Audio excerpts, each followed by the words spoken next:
Hi everyone. This video we learn a second method for solving systems of nonlinear equation.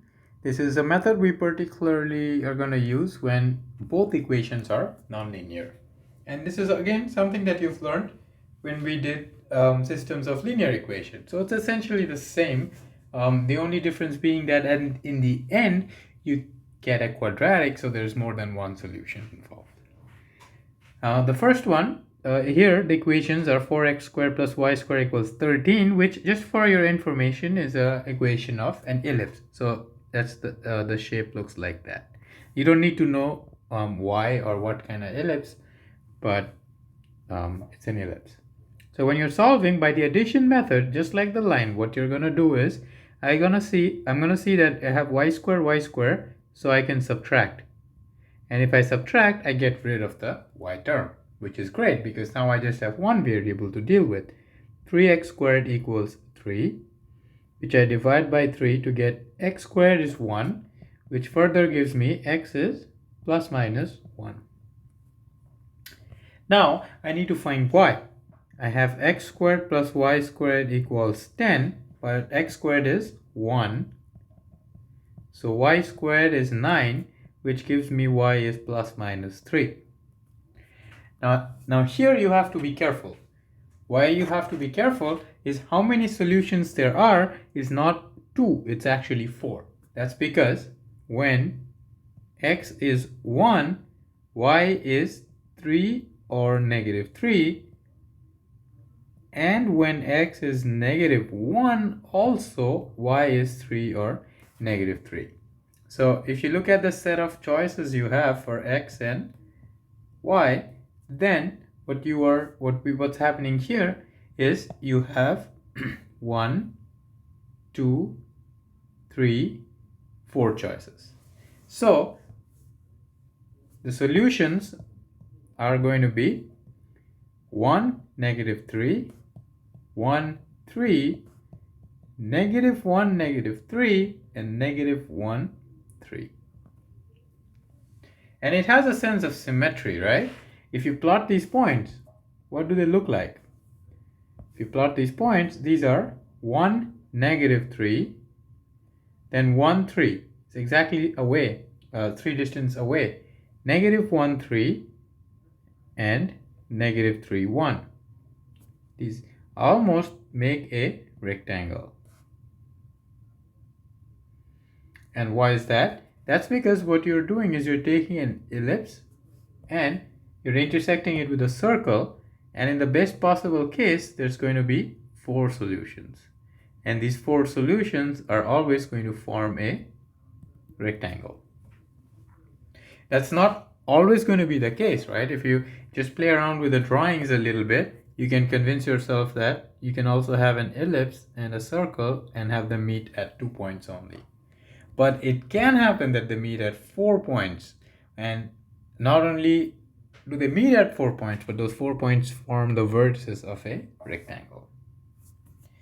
Let's look at this one. Solve this, which is a parabola, and this, which is a circle.